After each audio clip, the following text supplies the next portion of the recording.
Assalamualaikum. Selamat datang di channel ini. Dalam video ini, kita akan mengikuti perjalanan luar biasa Nabi Musa. Dari bayi yang diselamatkan dari sungai Nil, hingga menjadi pemimpin yang membebaskan kaumnya dari perbudakan. Bersiaplah untuk menyaksikan mukjizat dan pelajaran berharga dalam kisah penuh inspirasi ini. Mari kita mulai. Di tengah malam yang sunyi, seorang ibu yang penuh ketakutan memeluk erat bayinya. Hatinya bergetar, namun ia yakin pada janji Allah. Bayi kecil itu adalah Musa, yang ditakdirkan untuk menyelamatkan kaumnya dari perbudakan Mesir. Dengan tangan yang gemetar, ia meletakkan bayi Musa ke dalam sebuah peti dan menghanyutkannya ke sungai yang deras. Ia tahu, hanya dengan cara ini Musa dapat diselamatkan dari amukan Firaun yang telah memerintahkan pembuyuhan semua bayi laki-laki dari Bani Israel. Tapi Allah Maha Pengasih, Dia yang memandu peti itu, hingga tiba di tempat yang tak terduga ke tempat istana Firaun itu sendiri. Istri Firaun yang penuh kasih sayang menemukan peti tersebut. Hatinya luluh saat melihat bayi itu. Tanpa sepengetahuan Firaun, ia memutuskan untuk merawat bayi Musa seperti anak kandungnya sendiri, tanpa dia sadari bahwa bayi ini kelak akan menjadi ancaman bagi kekuasaan suaminya. Skene berganti. Sekarang Musa tumbuh besar dalam kemewahan istana Firaun. Ia mendapatkan pendidikan terbaik dan segala kenikmatan duniawi. Namun, hatinya selalu resah. Dalam dirinya, Musa tahu ia bukan bagian dari istana yang mewah ini. Ia adalah bagian dari Bani Israel, kaum yang hidup dalam perbudakan dan penindasan. Suatu hari, saat sedang berjalan di kota, Musa menyaksikan seorang Bani Israel dianiaya oleh seorang Mesir. Amarahnya meledak. Ia tak tahan melihat ketidakadilan ini. Dalam kemarahan yang tak terkendali, Musa menyerang orang Mesir itu, dan tanpa sengaja, ia membuat tak sadarkan diri. Musa terkejut dan takut. Apa yang baru saja ia lakukan? Nyawanya kini dalam bahaya, karena membuat seorang Mesir tak sadarkan diri. Berarti hukuman qaid bagi yang melakukannya. Musa sadar bahwa ia harus melarikan diri. Ia meninggalkan Mesir, meninggalkan segala kenyamanan yang selama ini ia kenal, menuju ke tanah yang asing di Madian. Dalam perjalanan panjang yang melelahkan ini, Musa mencari perlindungan dan kedamaian. Di Madian, Musa menemukan kedamaian. Di bawah perlindungan Nabi Syuaib, Musa memulai babak baru dalam hidupnya. Ia menikah dengan salah satu putri Nabi Syuaib dan menjadi seorang gembala yang sederhana. Namun, perjalanan hidup Musa masih jauh dari selesai. Setelah bertahun-tahun hidup dalam ketenangan di Madian, suatu hari Musa melihat sesuatu yang aneh di kejauhan. Sebuah cahaya yang tidak biasa memancar dari puncak Gunung Sinai. Penasaran, Musa mendekati cahaya tersebut, tanpa menyadari bahwa inilah momen yang akan mengubah hidupnya selamanya. Di hadapan semak yang terbakar namun tidak habis, Musa mendengar suara yang memanggilnya.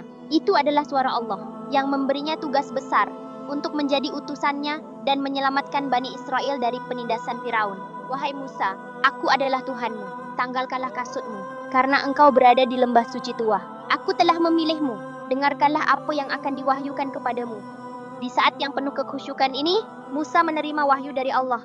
Dengan hati yang bergetar, Musa menerima tongkat sebagai mukjizat dan tanda kenabian. Tongkat yang bisa berubah menjadi ular besar, dan tangan yang bercahaya terang saat dimasukkan ke dalam bajunya. Allah memerintahkan Musa untuk kembali ke Mesir, menghadapi Firaun, dan membebaskan Bani Israel dari belenggu perbudakan. Tugas ini besar dan berat, namun Musa tidak sendirian. Allah selalu bersamanya, dan ia juga mengutus Harun, saudaranya, sebagai pendamping. Perjalanan Musa sebagai nabi dan utusan Allah dimulai. Dengan tongkatnya sebagai simbol kekuatan ilahi, Musa menuju Mesir, siap menghadapi segala tantangan yang ada. Perjuangannya untuk membebaskan Bani Israel dari cengkeraman Firaun segera dimulai. Sekarang Musa kembali ke Mesir dengan tugas suci yang diberikan oleh Allah. Bersama saudaranya, Harun, ia memasuki istana Firaun, tempat yang dulu ia sebut rumah, namun kini menjadi medan pertempuran keyakinan. Dengan penuh keberanian, Musa menyampaikan pesan Allah kepada Firaun. Wahai Firaun, aku datang membawa pesan dari Tuhan semesta alam. Biarkanlah Bani Israel pergi dari tanah ini, dari perbudakan yang kau timpakan kepada mereka. Firaun yang telah lama merasa dirinya sebagai dewa, menolak mentah-mentah permintaan Musa. Meski telah ditunjukkan mukjizat-mukjizat yang luar biasa, tongkat yang berubah menjadi ular besar dan tangan Musa yang bercahaya, Firaun tetap keras kepala. Firaun bahkan memanggil para penyihir terbaiknya untuk menantang Musa. Namun, dengan kekuasaan Allah, tongkat Musa yang berubah menjadi ular besar menelan semua ular yang diciptakan oleh para penyihir. Ini adalah tanda kekuasaan Allah yang tak terbantahkan. Meskipun dihantam 10 azab yang dahsyat, mulai dari air yang berubah menjadi darah, hingga kematian anak-anak sulung di seluruh Mesir, Firaun tetap menolak untuk tunduk kepada Allah. Keangkuhan dan kesombongannya membuatnya buta terhadap kebenaran. Namun akhirnya, di tengah penderitaan yang tak tertahankan, Firaun mengizinkan Musa dan Bani Israel untuk pergi. Ini adalah awal dari perjalanan mereka menuju kebebasan. Namun, Firaun tidak akan membiarkan mereka pergi dengan mudah. Dengan hati penuh harapan, Musa memimpin kaumnya keluar dari Mesir. Tapi Firaun, dalam keputusasaan terakhirnya, mengumpulkan pasukannya untuk mengejar dan membawa mereka kembali. Perjalanan menuju kebebasan baru saja dimulai, dan rintangan besar masih menanti di depan. Setelah meninggalkan Mesir, Musa dan Bani Israel bergegas menuju kebebasan. Namun, tak lama kemudian, mereka mendengar kabar buruk. Firaun telah berubah pikiran dan mengirim pasukannya untuk mengejar mereka. Di depan mereka terbentang Laut Merah, sementara di belakang, pasukan Firaun semakin dekat. Di hadapan Laut Merah yang luas, Bani Israel merasa putus asa. Mereka merasa terjebak, tidak ada tempat untuk lari. Namun, Musa tetap tenang, karena ia percaya pada janji Allah yang akan menyelamatkan mereka. Dengan penuh keyakinan, Musa mengangkat tongkatnya atas perintah Allah. Seketika, angin kencang bertiup, dan air laut terbelah, membuka jalan di tengah-tengahnya. Sebuah mukjizat besar terjadi. Laut Merah terbelah, memberikan jalan bagi Bani Israel untuk melintas. Bani Israel dengan penuh keheranan dan kekaguman, melintasi jalan yang terbuka di antara dinding air.